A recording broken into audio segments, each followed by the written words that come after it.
AP రాజధాని అమరావతిలో తొలిసారిగా రిపబ్లిక్ డే వేడుకలను నిర్వహించారు. ఈ సందర్భంగా జాతీయ పతాకాన్ని గవర్నర్ అబ్దుల్ నజీర్ ఆవిష్కరించారు. ఈ వేడుకలకు CM Chandrababu, deputy CM Pawan Kalyan హాజరయ్యారు. హైకోర్టు సమీపంలో ప్రత్యేకంగా ఏర్పాటు చేసిన మైదానంలో ఈ వేడుకలు నిర్వహించడం జరిగింది. ఈ సందర్భంగా పరేడ్లో పాల్గొన్న 11 దళాల నుంచి గవర్నర్ గౌరవ వందనాన్ని స్వీకరించారు. రాష్ట్ర ప్రగతిని చాటి చెప్పేలా 22 శకటాలను ప్రదర్శించారు.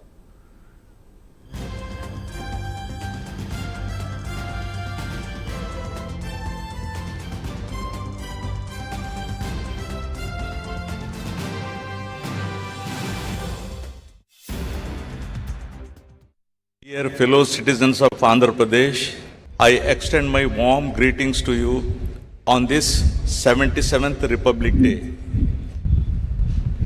It's a privilege to share this moment with every individual whose dedication strengthens our state and enriches its future.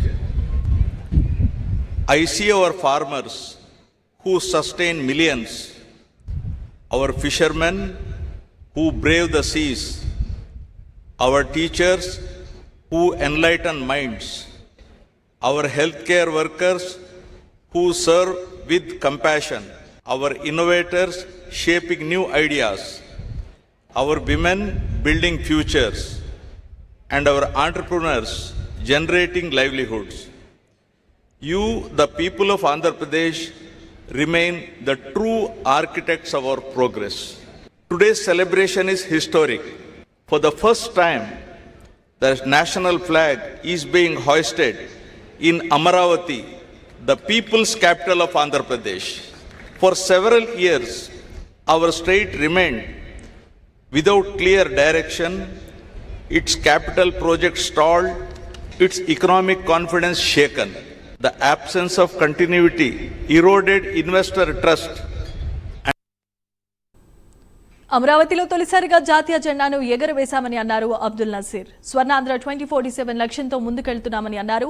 10 సూత్రాల ప్రణాళికతో ప్రభుత్వం ముందుకెళ్తోందని స్పష్టం చేశారు. పేదరిక నిర్మూలనే లక్ష్యంగా ముందుకెళ్తున్నామని, ఇక ఎన్టీఆర్ భరోసా పెన్షన్ను 4,000 రూపాయలకు పెంచామని అబ్దుల్ నజీర్ అన్నారు. దేశంలో తొలి క్వాంటమ్ కంప్యూటర్ను అమరావతిలో ఏర్పాటు చేస్తున్నామన్నారు. ఏపీ పాలనలో సాంకేతికత కొత్త పుంతలు తొక్కుతోందని అబ్దుల్ నజీర్ తెలియజేశారు.